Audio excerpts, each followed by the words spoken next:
बिस्मिल्लाहिर्रहमानिर्रहीम, अस्सलाम वालेकुम। देसी टीवी यूएसए में programme current affair with Danish Malik के साथ हाजिर हूँ। नाज़रीन, हुकूमत की बड़ी कामयाबी, हुकूमत ने एक नहीं, दो नहीं, कोई 10 नहीं बल्कि 33 बिल मंजूर करा लिए हैं और अपोजिशन की एक बहुत बड़ी नाकामी है। इस पर ही आज हम बात करेंगे। सबसे ज़्यादा जो जिस बिल का तस्करा है इंतखाबी इस्लाहात के हवाले से, इलेक्ट्रॉनिक वोटिंग मशीन के हवाले से, वो भी बिल मंजूर हो गया है। अब गैर मुल्की जो पाकिस्तानी हैं वो भी वोट डाल सकेंगे। किसका फ़ायदा, कौन सी बड़ी जमात इससे फ़ायदा उठाएगी, इस पर गुफ्तगू करेंगे। और आपको ये भी बताएं कि इत्तेहादी जो एक नज़र आ रहा था कि इत्तेहादियों का एक झुकाव कम हो रहा था हुकूमत की तरफ से, लेकिन इस तमाम तर मामले में इत्तेहादियों ने भरपूर साथ दिया। वो भी क्या वजह है, क्योंकि एक वजह यह भी है कि MQM ने इसलिए साथ दिया क्योंकि हैदराबाद यूनिवर्सिटी का बिल भी मंजूर कर लिया गया है। हुकूमत ने वादा किया और निभाया। तो इस तमाम तर सिनेरियो में आज गुफ्तगू करेंगे। हमारे साथ मौजूद हैं सीनियर जर्नलिस्ट, जो जर्नलिस्ट फाउंडेशन है उसके सदर ज़ैड मलिक साहब। खुश आमदीद मलिक साहब। बहुत शुक्रिया दानिश कि आपने अपने शो में मुझे मदद किया। Thanks a lot of you. Malik साहब, हुकूमत की ये कामयाबी आप किस तरह से देखते हैं?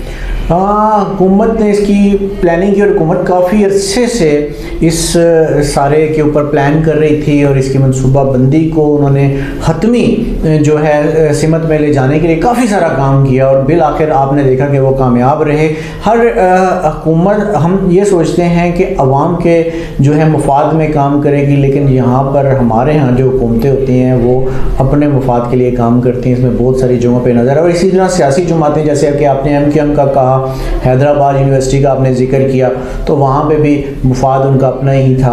बहरहाल ये वतीरा रहा है आज तक सियासी जमातों। सर, ये मशीन अगर बात की जाए तो ये कितनी अहम है और दुनिया के जो बड़े बड़े ममालिक हैं हम उनमें भी देखते हैं, तो ये पाकिस्तान में जो एक धांधली का एक हर इलेक्शन ही बड़ी मुश्किल से, ऐसा कोई मेरे ख्याल में इलेक्शन नहीं है जिसको कहा गया हो कि वो धांधली ज़्यादा नहीं है। बिल्कुल। तो आप क्या समझते हैं, इलेक्ट्रॉनिक वोटिंग मशीन से धांधली के इल्ज़ामात कम हो जाएंगे? देखें, बिल आखिर कोई भी मशीन हो उसे ऑपरेट तो इंसान ही करता है, ठीक है। और धांधली को कम हो जाना इलेक्टोरल मशीन के ज़रिए, इसके ऊपर बहुत सारे इबाहामात हैं जो सियासी जमातें बार बार वो सामने लाने की कोशिश कर रही हैं और मुख्तलिफ पैराए में उस पर ऊपर बात कर रही हैं। हतमी तौर पे तो बिल्कुल भी नहीं कहा जा सकता कि इलेक्टोरल मशीन जो है वो इसको ख़त्म करने में कामयाब हो जाएगी। बहरहाल हुकूमत का इससे भी ज़्यादा जो फोकस था वो जो तारकीन वतन है उनके वोट्स की तरफ था इस इलेक्टोरल मशीन। सर अच्छा, नून लीग और पीपल्स पार्टी हमें नज़र आती है कि इसके बहुत ज़्यादा अगेंस्ट, इसकी आखिर वजह क्या है? देखें, उसकी एक वजह ये भी हो सकती है कि तारकीन वतन जो हैं वो ज़्यादातर PTI की तरफ उनका झुकाव हमने देखा है काफ़ी ज़्यादा। तो वे एक तो मुझे लगता है कि शायद इस वजह से जो है वो नून लीग और पीपल्स पार्टी उसके ऊपर फिर बहुत सारे तहफ़्फ़ुज़ात रखते हैं। उस सारे मामले वो ये समझते हैं कि इलेक्टोरल मशीन आ जाने की वजह से इस इलेक्शन को कंट्रोल करना ज़्यादा पॉसिबल, यानी कि किसी भी इदारे की तरफ से, किसी भी यानी कि ताकत की तरफ से ज़्यादा जो है इसके ऊपर इसको इलेक्शन को अपने जो है अपने मुताबिक कंट्रोल में करना, अपने मुताबिक इसका रिजल्ट लेने के हवाले से वो समझते हैं कि कंट्रोल में जा। सर, अगर इलेक्ट्रॉनिक वोटिंग मशीन, जिस तरह आपने कहा कि कंट्रोल करना, ये तहफ़्फ़ुज़ात हैं दूसरी पार्टियों के, तो इस तहफ़्फ़ुज़ात में तो यानी इन तहफ़्फ़ुज़ात में तो काफ़ी एक सच्चाई भी है। अगर हम अमेरिका जैसे मुल्क की भी बात करें तो वहाँ पे भी ये इल्ज़ामात लगते थे, रशिया पे इल्ज़ामात लगते थे कि जी हमारा जो सिस्टम है वोटिंग का वो उसमें काफ़ी मतलब हाइकिंग की गई और हाइक किया गया। तो पाकिस्तान जैसे मुल्क में इसको तो फिर और आसान नहीं हो जाएगा?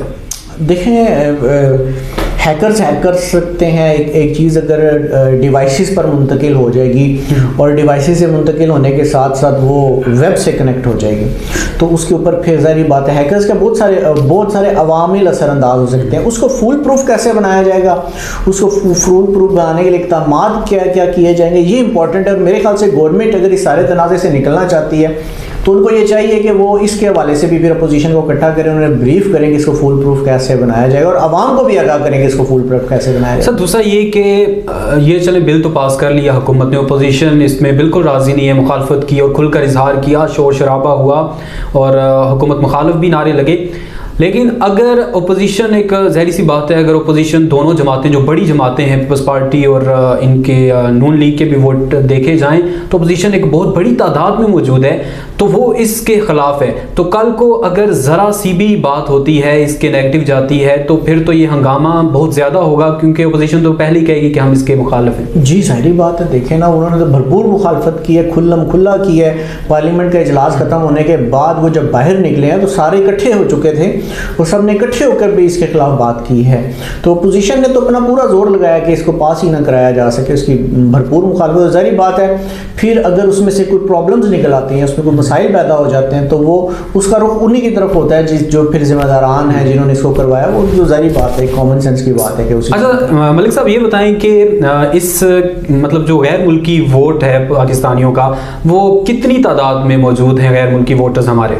जी, एक अंदाजे के मुताबिक 90 लाख वोटर्स हैं जो वोट डालेंगे, और 90 लाख एक बहुत बड़ी तादाद है वोट्स की। और 90 लाख, मैं ये तो नहीं कहता कि 90 लाख पूरा कोई भी एक सियासी जमात लेके जा सकती है, लेकिन 90 लाख में से जो है एक आधे वोट कर लें आप, यानी 45 लाख कर लें, चलिए उससे भी कम करें, 40 लाख भी अगर कोई जमात ये लेके जाने में कामयाब हो तो वो भी इलेक्शन पे बड़ा असरअंदाज होगी। और पीटीआई की सारा फोकस इसी के ऊपर है। और आप देखें कि अभी जितने भी प्रॉब्लम्स आ रहे हैं, जो सबसे मेन प्रॉब्लम है, ज़रा ये देखने वाली चीज़ है, वो ये कि इस वक्त आम आदमी महंगाई का रोना रो रहा है, बिलिंग्स का रोना रो रहा है, यूटिलिटी बिल्स जो हैं, तो वो लेकिन जो तारकीन वतन है वो उसको इस चीज़ से कोई भी कंसर्न नहीं है। डॉलर का रेट ऊपर जा रहा है तो तारकीन वतन जो है उनका फ़ायदा हो रहा है। तारकीन वतन की तरजीहात मुख्तलिफ हैं और अहले वतन की तरजीहात जो हैं मुख्तलिफ हैं। तो अब जो अहले वतन है उनकी तरजीहात तो नज़र नहीं आ रही है, गवर्नमेंट उनके ऊपर कोई काम कर रही है, लेकिन बैरून मुल्क लोगों की तरजीहात पे काफ़ी सारे काम हो रहा है। इसी दौर में एक पूरी मिनिस्ट्री इनके हवाले से वो अलग की गई, उनके केसेस के हवाले से बहुत सारा काम, यानी तारकीन वतन के हवाले से गवर्नमेंट ने बहुत सारे काम किए और उन्हें मुनज़्ज़म करने की कोशिश की है। और ये जो इलेक्टोरल मशीन है, इसको भी लाने का मकसद यही था कि वो जो इतना सारा काम उन्होंने तारकीन वतन के लिए किया है उसको जो है कैश कराया जा सके। बिल्कुल। तो मलिक साहब, जिस तरह आपने कहा कि तारकीन वतन के हवाले से मौजूदा हुकूमत ने बहुत ज़्यादा काम किया और अब ये वक्त था कि हुकूमत ने होमवर्क अपना कंप्लीट किया और उसका रिज़ल्ट हुकूमत ने बिलाकर पा लिया। अच्छा, एक और चीज़, इत्तेहादियों के हवाले से आप क्या समझते हैं? अगर हम चौधरी बरादरान की जानिब से देखते हैं तो वो एक बहुत सारी ऐसी बातें की जाती हैं महंगाई के मामले में, लेकिन इस तमाम तर मामले MQM ने साथ दिया, MQM का मुफाद जैसा कि हैदराबाद यूनिवर्सिटी। तो आप यह क्या समझते हैं कि ये जो जितने बिल भी पास हुए हैं, अपोजिशन को ये कितना बड़ा झटका लगा है? देखें, अगर किसी भी चीज़ का अपोजिशन जो है वो उसकी मुखालफत कर रही है, उसके ऊपर तहफ़्फ़ुज़ात रखती है और उसके बावजूद वो बिल पास हो जाता है, तो वो फिर ज़ाहिर बात है झटका तो बहुत बड़ा।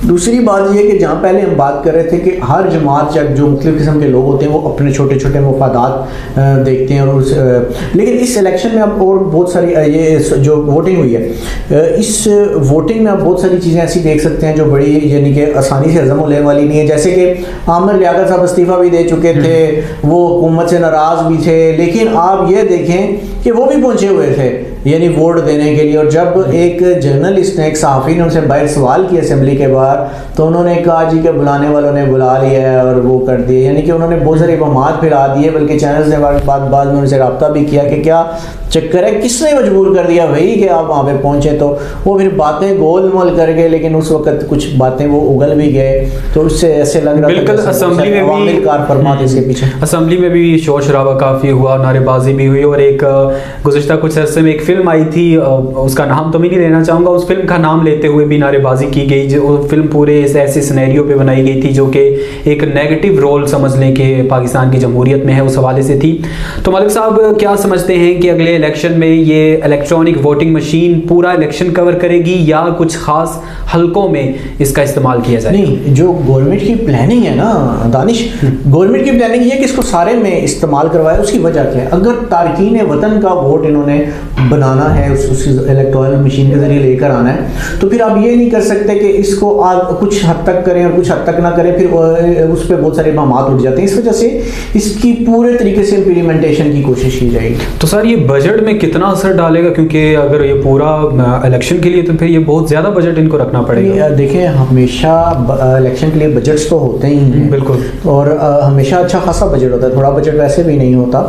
बहरहाल जो सबसे बड़ा अपोजिशन का एतराज़ था वो ये कह रहे थे कि अगर कोई भी इलेक्ट्रॉनल मशीन या इस तरह की चीज़ आती है, जैसे भाई आपने बजट की भी बात की, उसके बजट भी अगर इस तरह का आता है जिस पे इबाहम उठ सकते हैं, तो ये सारी चीज़ें जो करने का मजाज इदारा है जिसने इलेक्शन को शफाफ बनाना या इस तरह की कोई तब्दीली लेके आनी है, तो वो इलेक्शन कमीशन है। लेकिन इलेक्शन कमीशन ने तो इस पर किया ही कुछ नहीं, और गवर्नमेंट अपनी मर्जी से एक सिस्टम लेकर आ गई है, इसी पे तरह। तो जैसा मलिक साहब आपने अभी कहा कि इलेक्शन कमीशन ने, हुकूमत जो अपोजिशन है वो कहती है कि कुछ काम नहीं किया, तो अगर आप क्या समझते हैं कि वाकई, क्योंकि इलेक्शन कमीशन जो हमारा अभी मौजूदा है वो तो एक मैनुअल सिस्टम पे इलेक्शन उन्होंने कराए हैं, तो अचानक से अगर पूरा सिस्टम, पूरा इलेक्शन इस तरह का वोटिंग मशीन पे चला जाएगा, इलेक्ट्रॉनिक वोटिंग मशीन के ज़रिए होगा, तो फिर तहफ़्फ़ुज़ात तो आई थिंक कि पहला जो इलेक्शन इस तरह का होगा उस पर बहुत ज़्यादा तहफ़्फ़ुज़ात सामने आएंगे। नो डाउट 100% आएंगे सामने, और उसमें बहुत सारी आवाज़ें उठेंगी भी, जैसे भी उठ रही हैं, इसको नाकाम करने के भी मुख्तलिफ कोशिशें की जाएंगी।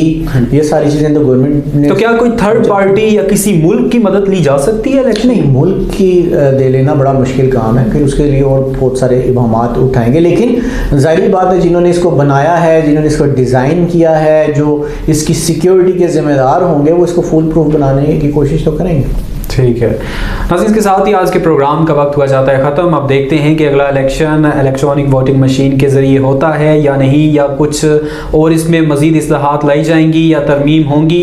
बिल तो पास हो चुका है, अब देखते हैं कि इसकी इम्प्लीमेंटेशन के हवाले से हुकूमत क्या काम करती है। तो आज के प्रोग्राम का वक्त हुआ जाता है ख़त्म। कल फिर मिलेंगे नए मौज़ूआत के साथ, तब तक के लिए दीजिए इजाज़त। अल्लाह हाफिज़।